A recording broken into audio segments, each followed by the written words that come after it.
Esta é a América do século XVIII. A América antes da máquina. E este é o povoado de Greenfield, uma comunidade típica de uma nação ainda tranquila.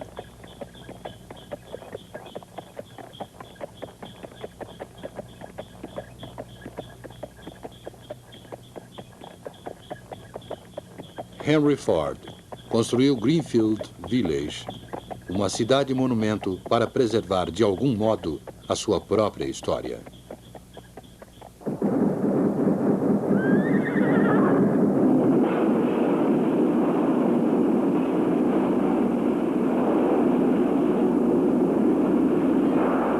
A Revolução Industrial, seu início nos Estados Unidos. Um filme da Enciclopédia Britânica. Versão brasileira, Alamo.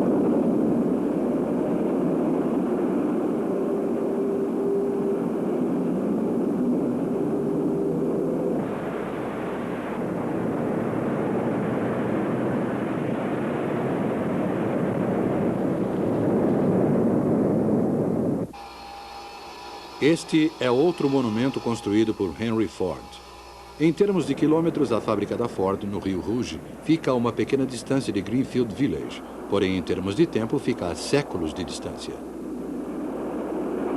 Aqui a matéria-prima é moldada, montada e finalmente sai da linha de montagem como um produto acabado. É um processo simples e lógico. No entanto, isto representa uma evolução além dos sonhos mais fantásticos do homem do século XVIII.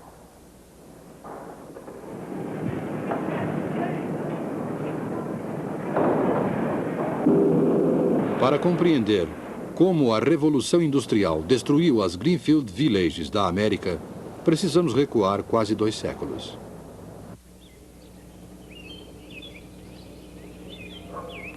A vida nos povoados era simples. O objetivo do trabalho era a satisfação das modestas necessidades de uma nação essencialmente agrícola. O artesão especializado trabalhava sozinho em sua oficina.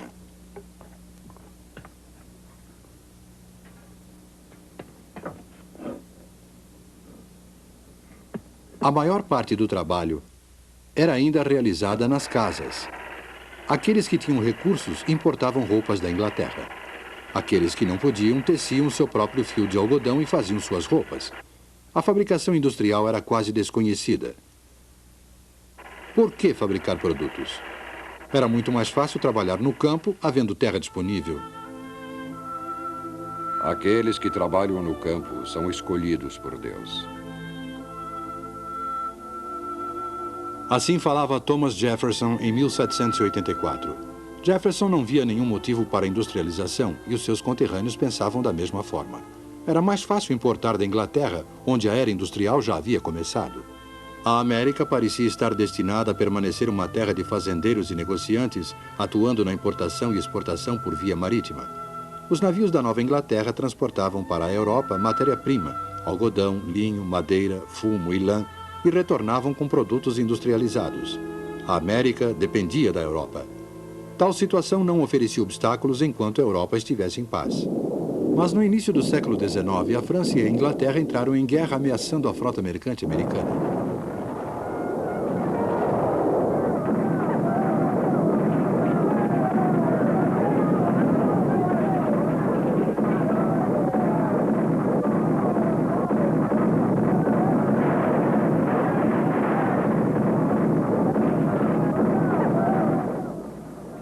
Em retaliação, os Estados Unidos decretaram um embargo da exportação de produtos. Os efeitos desta guerra e da seguinte em 1812 contra a Inglaterra foram danosos à frota mercante dos americanos, a tal ponto que a importação de produtos industrializados foi quase eliminada. Antes do fim da guerra de 1812, Thomas Jefferson já havia mudado de opinião quanto à industrialização. Estamos vivendo momentos que não acreditávamos. Existe um poder com força suficiente para nos excluir do comércio com as outras nações. Para sermos independentes e termos uma vida confortável, devemos, nós mesmos, fabricar os bens de consumo. Devemos agora colocar o industrial ao lado do agricultor.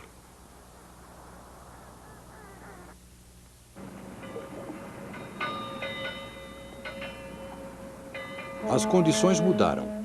A América, completamente ilhada da Europa, precisava ser industrializada. Os comerciantes da Nova Inglaterra, sem condições para operar os seus navios, procuravam novas formas de investimento. Alguns anos antes, um inglês chamado Samuel Slater havia lhes mostrado um caminho. Aos 20 anos, vi um anúncio em um jornal americano onde se ofereciam máquinas modernas para beneficiamento do algodão. E como eu tinha sido aprendiz na fábrica inglesa do Sr. Richard Arkwright, que desenvolvera a máquina para a fiação de algodão, achei que essa máquina faria sucesso na América.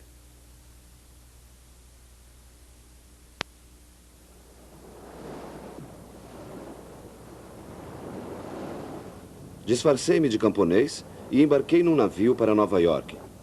Não revelei minhas intenções nem à minha mãe, porque as leis inglesas proibiam a exportação de máquinas, inclusive desenhos e modelos, e a imigração de operários especializados não era permitida.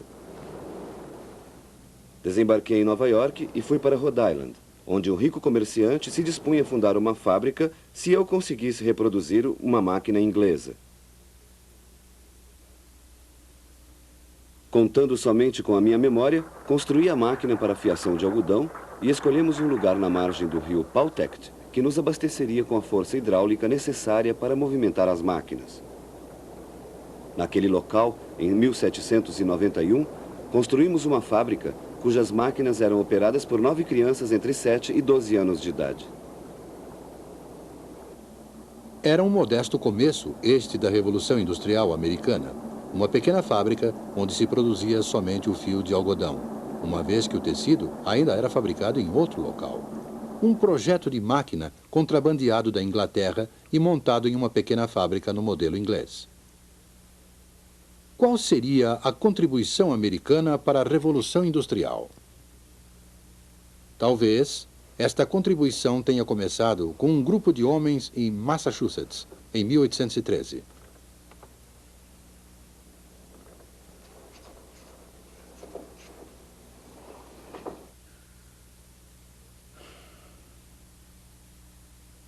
Bem, aí está.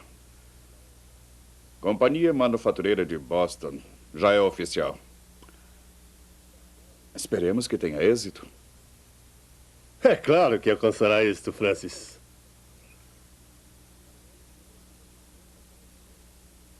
Se os teares ingleses podem produzir quilômetros de tecido em um único dia, nós também conseguiremos. Com maior razão, aperfeiçoamos o modelo inglês. De que outra forma a família Lowell poderia investir o seu dinheiro? Com a Inglaterra em guerra, não se pode nem navegar. Sei disso. Provavelmente está certo. Se eu tivesse objeções, não teria investido tanto. Acho que um dia ainda seremos muito ricos. A única dúvida é aquela que se sente antes de empreender algo novo. Apenas essa. Bem, não há nada de novo em utilizar máquinas inglesas. Eu sei, Patrício. Uma coisa é usar máquinas inglesas, outra é estar inovando. Se realmente pudermos pôr o algodão bruto em uma extremidade da fábrica e na outra retirar o produto acabado, teremos feito o que nunca foi realizado antes. Ora, Francis, certamente alguém já pensou nisso antes. Na verdade, ninguém havia pensado. Francis Cabot Lowell e alguns amigos fundaram a primeira fábrica moderna. Antes, inclusive na Inglaterra, as etapas de produção eram realizadas em locais distintos. Produzia-se o fio de algodão em uma fábrica como aquela de Slater, o tecido era fabricado em outro lugar e, em uma terceira fábrica, era clareado. Em 1814, em Waltham, Massachusetts, o processo foi modernizado. Nenhum produto novo era manufaturado. Nenhuma máquina nova foi introduzida. A inovação consistia na combinação do antigo sistema de produção, de tal forma que todo este processo, do começo ao fim, era realizado em um único local. Por que isto não havia sido feito na Europa? Talvez porque na América havia menos tradições a quebrar. Não havia nenhuma regra estabelecida de produção para Francis Lowell e seus sócios. Logo, eles tinham total liberdade para decidir sobre o método mais prático de produção. Não tinham talento para o trabalho manual, mas sim para a organização, para realizar o óbvio. Dentro de poucos anos, a fábrica estava produzindo quilômetros de tecidos por dia. E os preços, para os consumidores, caíram de 25 para 6 centavos de dólar o metro. Os proprietários então começaram a procurar outra instalação. Eles sabiam que poderiam movimentar mais teares se contassem com mais força hidráulica. O problema era onde encontrá-la. Por que não compramos o canal Paultec? Inicialmente, aquela parecia ser uma ideia absurda, mas Francis Lowell pensou e concluiu que a compra do canal Pawtucket proporcionaria à sua fábrica toda a força hidráulica do rio Merrimack, o qual tinha uma queda d'água com mais de 10 metros de altura. Essa força poderia movimentar um grande número de teares. Lowell decidiu comprar o canal. Ele jamais poderia fazer algo semelhante na Inglaterra, onde a força hidráulica havia sido há muito tempo distribuída em pequenas cotas e, consequentemente, as fábricas eram obrigadas a permanecer pequenas. Somente na América era possível pensar em empreendimentos arrojados e grandiosos. Lowell comprou o canal Pawtucket, construiu a maior fábrica dos Estados Unidos e fundou a cidade de Lowell. Mas ainda havia um problema perturbando Lowell e os outros industriais daquela época. As máquinas quebravam e os consertos frequentemente duravam várias semanas, pois era necessário que um técnico especializado fabricasse cada peça.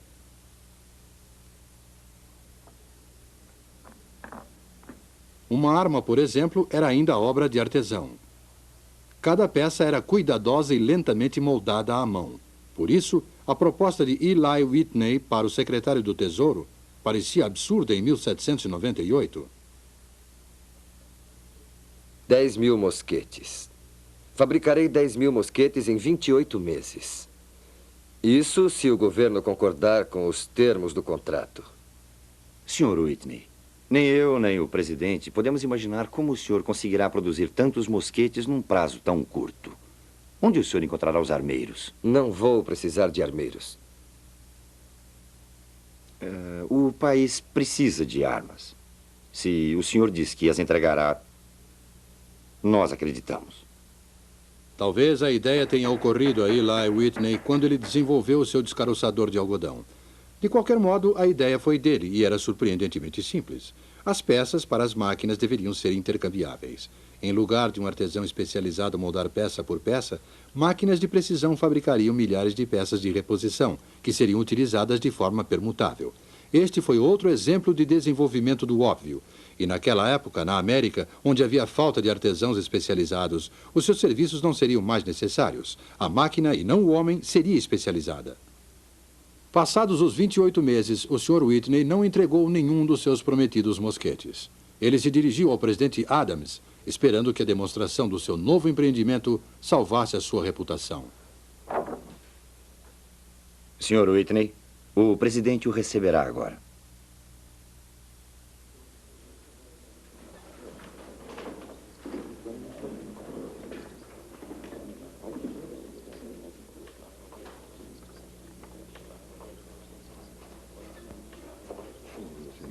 Está muito bem. Veja, senhor. Veja bem aqui esta área. Está realmente claro.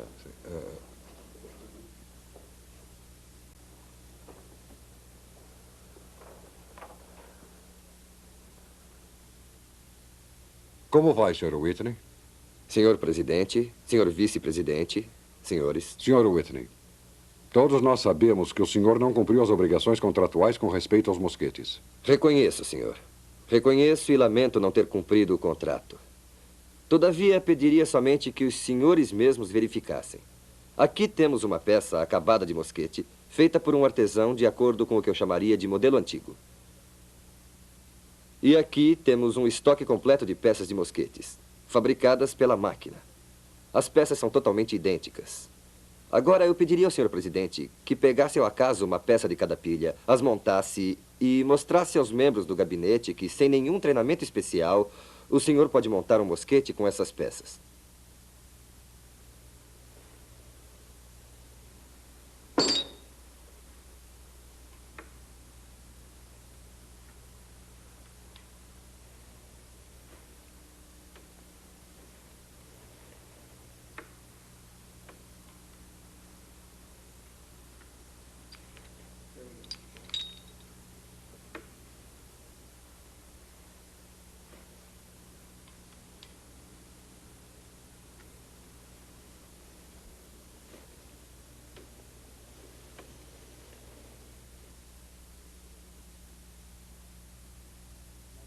Sr. Whitney, aceite os meus parabéns. Muito obrigado, senhor. Jamais eu poderia crer que essas máquinas pudessem fabricar peças tão exatamente iguais, de forma que, inclusive, um homem sem nenhuma experiência como armeiro pudesse montar uma arma. O senhor percebe o que significa isso? Milhares e milhares de peças poderão agora ser fabricadas em série. Isto é realmente... Em lugar de receber uma reclamação, Whitney recebeu uma prorrogação do prazo do contrato e mais $20 mil. Graças à ideia de peças de reposição, os concertos passaram a ser feitos de forma mais rápida e sem dificuldades. A produção em série tornou-se viável e, talvez o mais importante, qualquer um poderia ser um profissional. Uma grande mudança ocorria também nas fazendas dos Estados Unidos. As pessoas começaram gradativamente a abandonar o campo e se dirigiam para as fábricas. Não era preciso nenhum treinamento especial para ser um operário. Qualquer um podia operar uma máquina.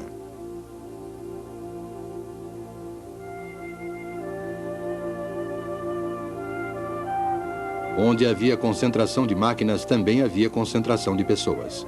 As cidades começaram a inchar. Em Nova York, em 1790, a população era de 33.131 habitantes. Em 1820, 123.706.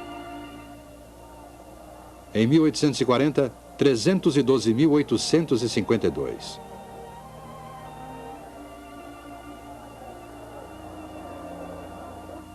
As fábricas atraíam as pessoas como um ímã. Essa gente frequentemente vivia muito mal e ganhava pouco. Não obstante, continuava a chegar. Vagarosamente, a cidade substituiu a fazenda como unidade dominante na vida americana. E à medida que a produção aumentava, os estoques cresciam e um problema era inevitável: como levar os produtos até o consumidor. Até o início do século XIX, os meios de transporte haviam mudado muito pouco, comparando-se com aqueles dos séculos anteriores. Viajar rio acima era impossível. O transporte rodoviário para longas distâncias era muito caro. Era necessária uma revolução nos transportes para expandir a revolução industrial.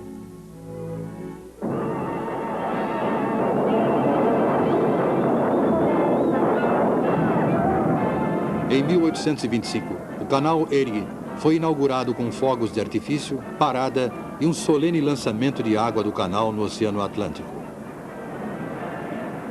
O leste e o oeste foram subitamente ligados por esse canal gigantesco. Os produtos industrializados da Nova Inglaterra passaram a ter um meio mais barato de transporte para o oeste. O motor a vapor era uma fonte de energia revolucionária, pois mercadorias e pessoas podiam ser transportadas tanto rio abaixo quanto rio acima. Os rios do oeste americano tornaram-se, então, grandes artérias de comércio por onde eram transportados os produtos do leste.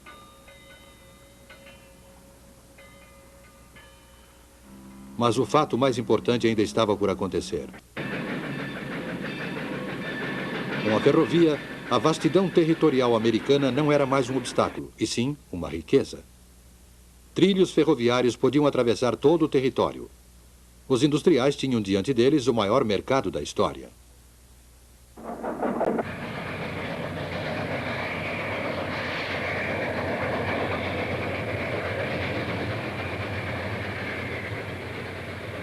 A América, às vésperas da Guerra Civil, comparada àquela de 50 anos atrás, mudara radicalmente. Quase um quinto da população americana já havia migrado para as cidades. A indústria estava solidamente estabelecida, principalmente no Nordeste. Confinada aos limites da ferrovia, a indústria também beneficiava o Oeste emergente. Mas, se o Norte era agora a terra da indústria, o Sul ainda era a terra do algodão. A Guerra Civil seria não somente uma guerra entre Norte e Sul, mas uma guerra entre agricultura e indústria.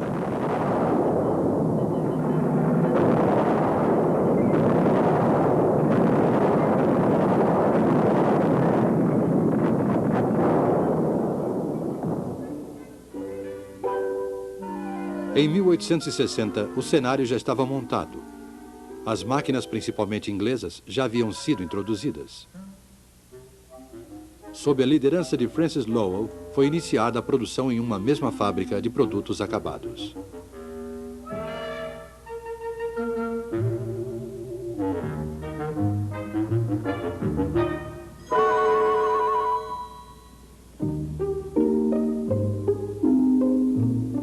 Eli Whitney desenvolveu as peças de reposição. Em consequência, os artesãos especializados não eram mais necessários e qualquer um poderia operar a máquina.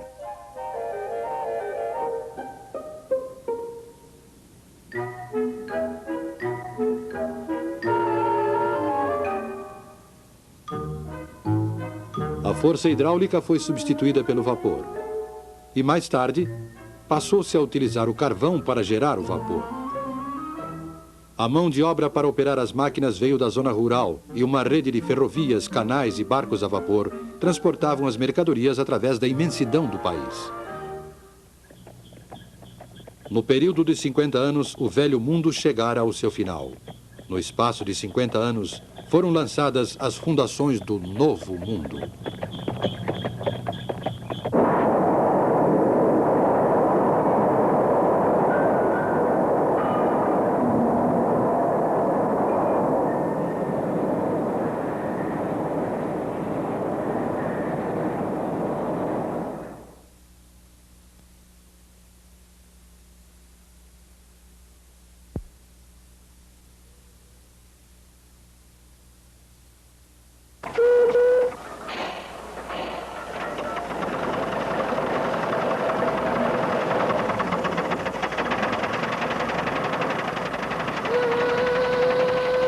A Revolução Industrial na Inglaterra.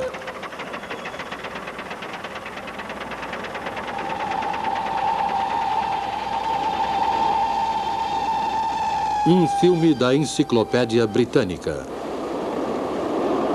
Versão brasileira, Álamo.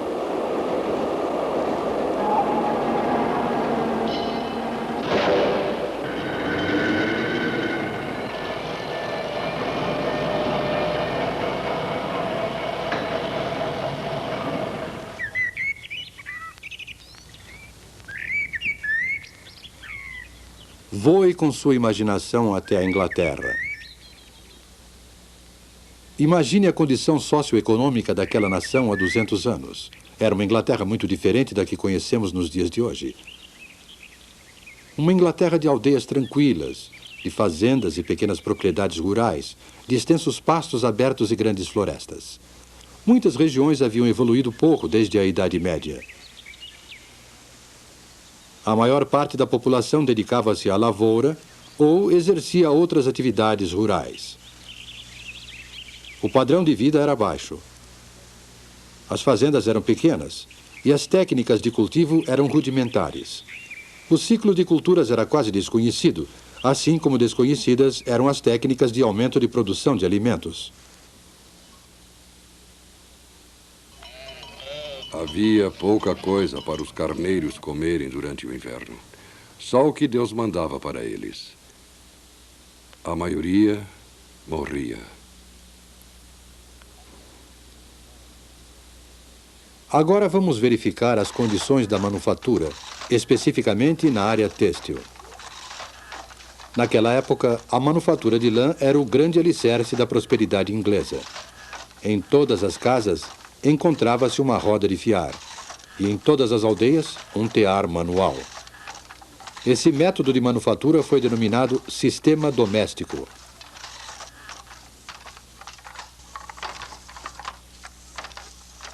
Timóteo. Sim, mestre. Venha cá. Continue esse trabalho, você consegue. Na sociedade inglesa, os mestres tecelões habitavam nas aldeias ou no campo, com todo o conforto, e levavam adiante os negócios com capital próprio. O mestre também executava o trabalho manual, e quase todo o processo de beneficiamento de lã era realizado em sua própria casa. Além do seu tear, o mestre tecelão era proprietário de uma fazenda de 1 a 6 hectares, com alimento para os porcos, aves e algumas vezes para uma vaca. Possuía um barril de cerveja de fermentação caseira, uma roupa de trabalho e outra para os domingos. Tanto os aprendizes quanto os artesãos dormiam e comiam na casa do mestre tecelão.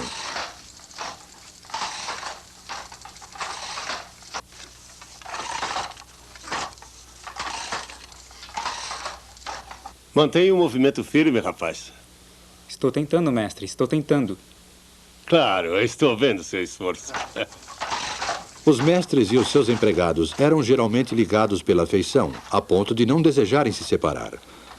Os mestres pensavam que era obrigação deles manter os seus homens, inclusive quando os negócios não corriam de forma satisfatória. Consequentemente, um trabalhador vivia e morria no mesmo local onde havia nascido. O mestre e sua família produziam eles próprios quase todos os produtos que consumiam. Ned?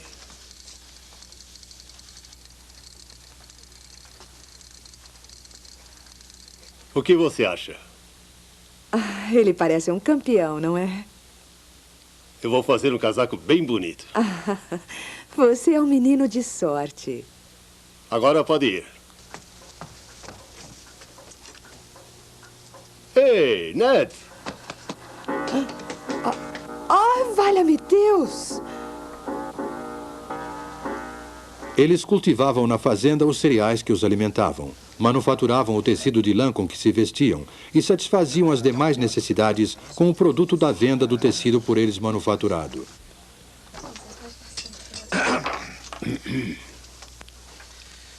Senhor, esteja presente à nossa mesa, esteja aqui em todo lugar. Senhor adorado, abençoe vossas criaturas e permita-nos compartilhar com o vosso banquete no céu. Amém. Amém. O mestre tecelão costumava sentar-se à cabeceira da mesa de carvalho. Rodeado pela sua família e seus empregados, ele rezava a oração de ação de graças, servia o pão e o purê. Às vezes tomava uma caneca de cerveja, sem servir aos seus homens. Mas essa era uma das poucas diferenças entre o modo de viver do mestre e o dos empregados. Por favor.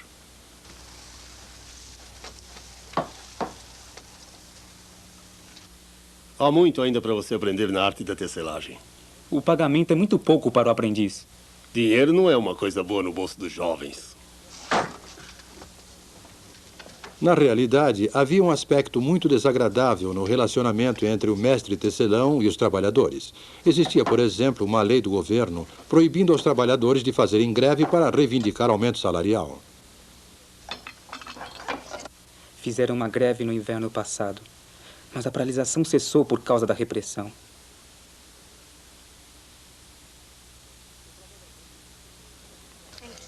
O trabalhador dificilmente se arriscava a fazer greve e não podia procurar trabalho em outro lugar.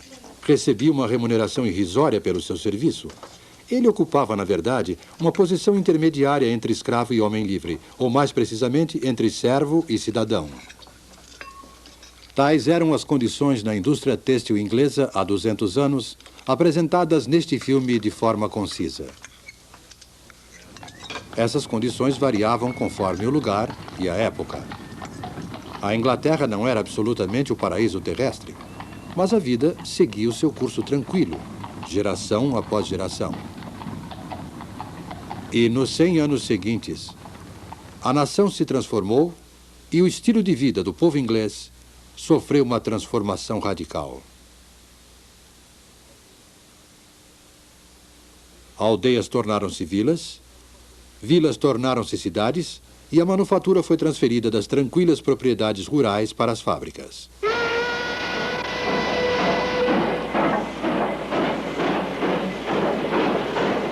Essa transformação é chamada de Revolução Industrial. Podemos dizer, sem correr o risco de simplificar demais, que 3 tipos de máquinas destruíram o velho mundo e construíram o novo. A primeira foi a máquina de fiação. A segunda, o tear mecânico. E a terceira, o motor a vapor.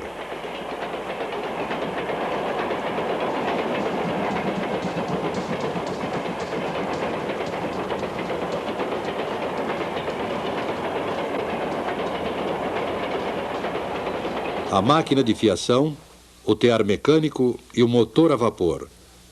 3 instrumentos que, juntamente com outras máquinas, transformaram o mundo. Desde os tempos primitivos, o homem vem fabricando e utilizando instrumentos. O instrumento executa um trabalho pequeno, visto que os músculos do trabalhador fornecem a força e o seu cérebro a habilidade. Séculos e séculos de fabricação e de utilização de máquinas.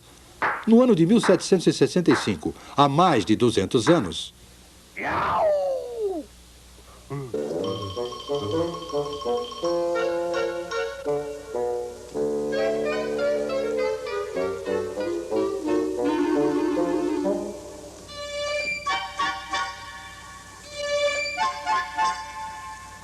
Jenny!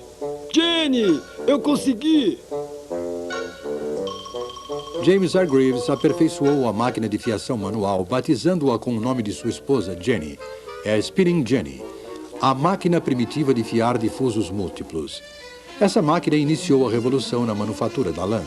A fiação era até então um processo lento, pois só se podia fiar um fio de cada vez. James Hargreaves colocou 8 fusos numa armadura e movia todos eles com uma manivela. Dessa forma, fiava 8 fios simultaneamente. A engenhosidade de Hargreaves lhe angariou o desagrado dos seus companheiros fiandeiros, que temiam perder o trabalho por causa da máquina.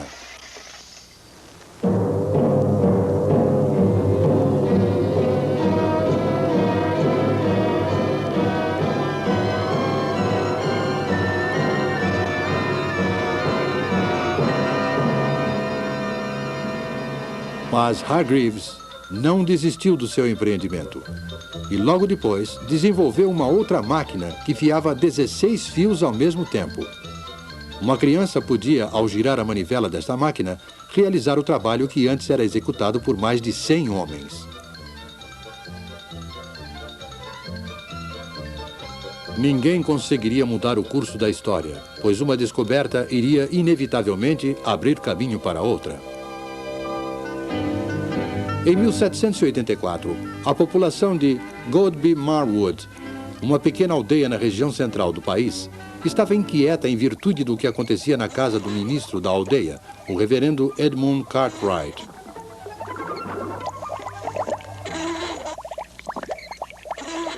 Acontecem coisas muito estranhas ali naquela casa.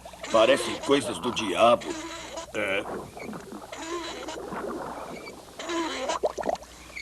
Segundo seus vizinhos, o reverendo não era um homem bom. Acreditavam que ele praticava bruxaria. Mas tais temores eram infundados.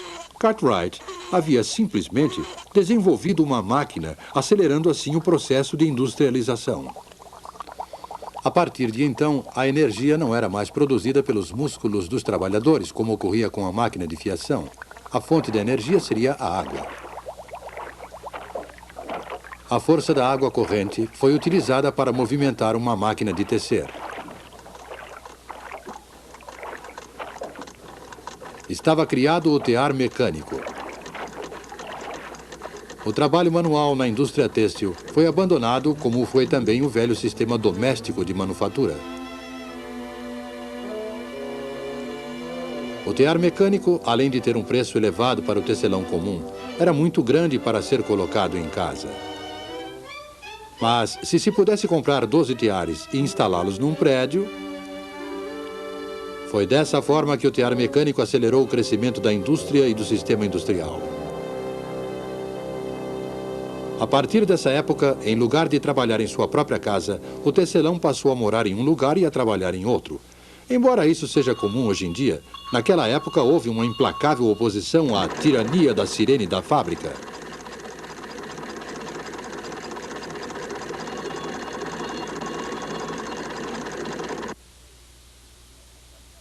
Houve tempos em que eu tinha vontade de jogar as minhas lançadeiras no chão. Mas a máquina que daria o maior impulso à Revolução Industrial ainda estava por vir.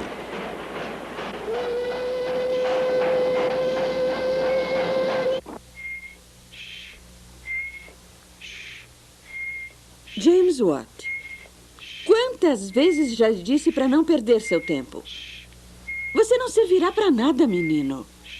Não estou perdendo tempo, mãe. Eu estou inventando uma coisa. Inventando uma coisa? O que você está fazendo, menino? Nada demais, mãe. Ainda não tenho certeza, mas acho que é o motor a vapor. A história em torno do jovem Watt e a chaleira de sua mãe não é mais do que uma lenda. O primeiro motor a vapor foi, na verdade, desenvolvido por Thomas Newcomen em 1705 e era utilizado para retirar água das minas de carvão. Um dos motores de Newcomen foi levado para a oficina de Watt para conserto.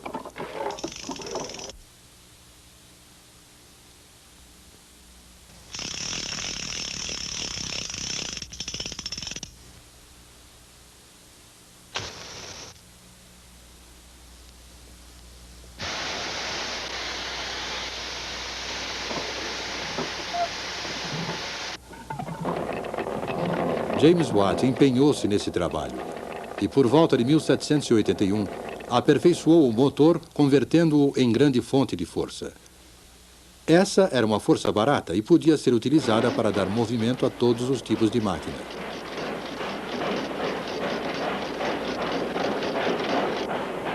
Com o motor a vapor de Watt e com o aperfeiçoamento dos métodos de beneficiamento do ferro e do aço, a Revolução Industrial era um fato consumado.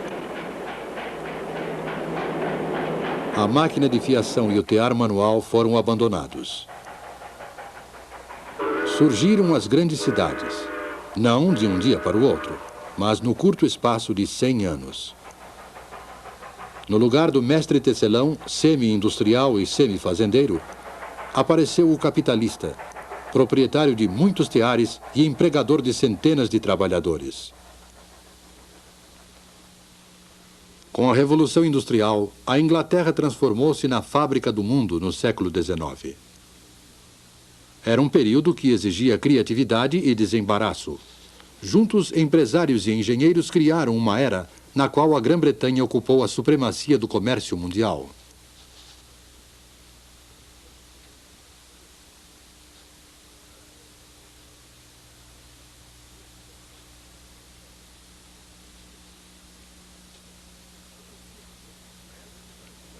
Parecia haver motivos suficientes para grande otimismo. Ser um inglês no início do século XIX significava ter acesso, se fosse um inglês rico, a todas as comodidades e prazeres que o mundo podia oferecer. E a grande massa da população? A maior parte da população caía cada vez mais na indigência e na miséria.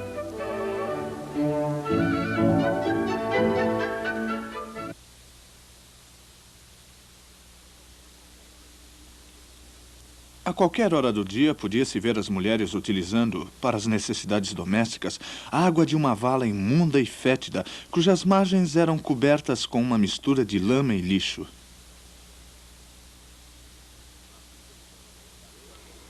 A vida do trabalhador inglês, incluindo mulheres e crianças, era uma luta miserável pela sobrevivência, tendo dois inimigos, o empregador e a máquina. Sim, senhor. Comecei a trabalhar na tecelagem quando tinha 7 anos. Meu horário de trabalho é das 5 da manhã até as 8 da noite. Conversa de escravos. Os trabalhadores do período feudal não foram tão aviltados e escravizados quanto os pobres trabalhadores do norte civilizado.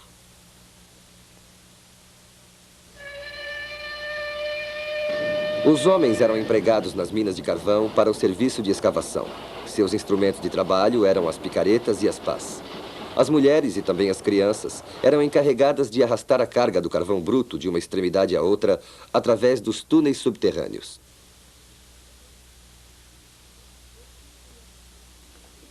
O cinto e a corrente são mais dolorosos quando trabalhamos com a família.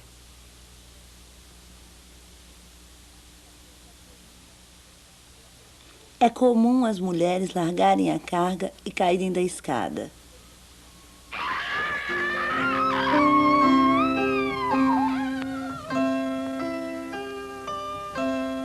A verdade era que o novo poderio econômico inglês e a supremacia no comércio mundial sustentavam-se na exploração da mão de obra, em moradias subhumanas e na imensa miséria do proletariado.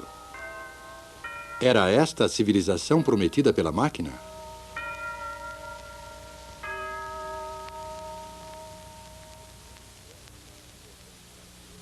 Observo com prazer que a classe operária inglesa está conscientizada de sua exploração e que ela odeia aqueles que a exploram.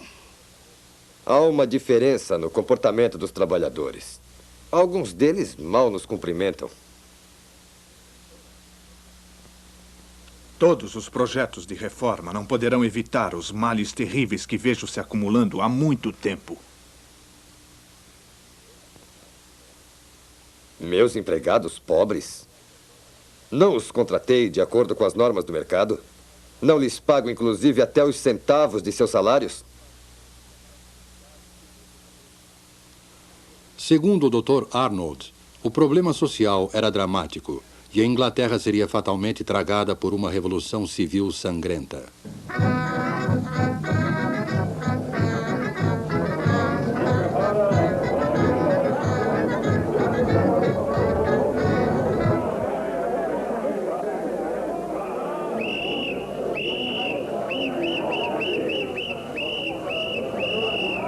Apesar de todos os distúrbios e tumultos, os quais sempre ficaram limitados a determinadas áreas, a tão esperada e temida Revolução Sangrenta não aconteceu na Inglaterra como acontecera na França. E isso por dois motivos principais. O primeiro foi a reforma. Durante anos, houve muito debate público pela reforma dos males sociais causados pela Revolução Industrial. Em 1842, o Parlamento aprovou a primeira de uma longa série de reformas. A Lei das Minas. Determinou que, a partir daquela data, o trabalho de mulheres e crianças menores de 10 anos nas minas de carvão estava proibido. Em 1847, a Lei das 10 Horas. A jornada de trabalho de mulheres e crianças na indústria têxtil não deveria ser superior a 10 horas.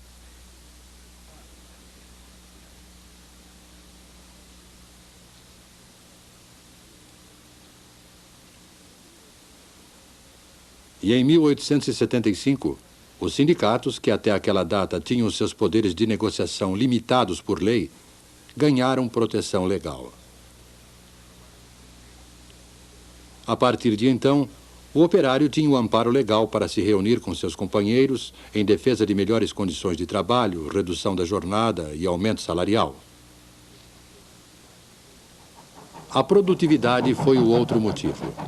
Assim como a reforma, ela evitou que os problemas sociais da industrialização causassem uma revolução civil.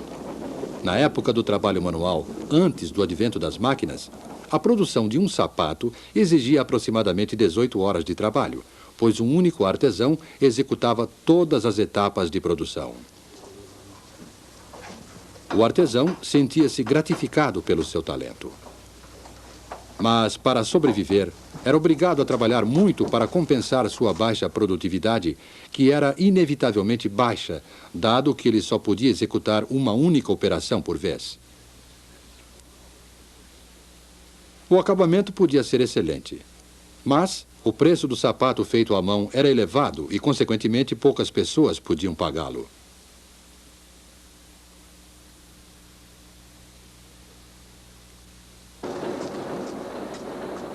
Com o advento da máquina, a produtividade dos trabalhadores cresceu espantosamente. Implementou-se a divisão do trabalho. Do beneficiamento do couro até o produto acabado, cada operário executava somente uma operação, repetindo-a várias vezes.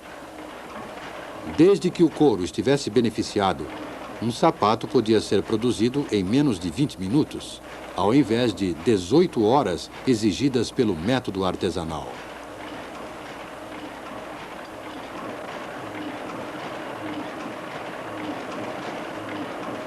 Dessa forma, cada homem produzia mais graças à máquina, e sua produtividade cresceu.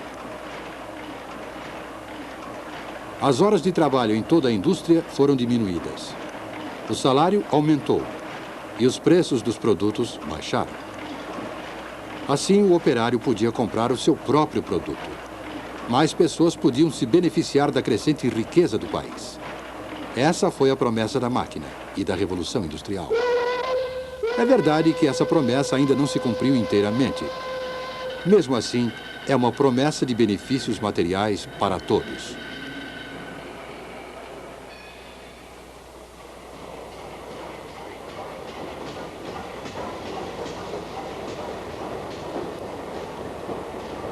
O século XIX, o século da Revolução Industrial, foi uma época de grandes realizações para a Inglaterra. Uma nação de economia agrícola, com uma grande manufatura de lã, transformou-se em uma nação industrial, de engenheiros, de minas de carvão, de empresas siderúrgicas e de fábricas. Essa transformação da economia causou muito sofrimento para a classe operária. Mas, por outro lado, em um período muito curto, a Inglaterra tornou-se o maior exportador de produtos. Ela era a fábrica do mundo.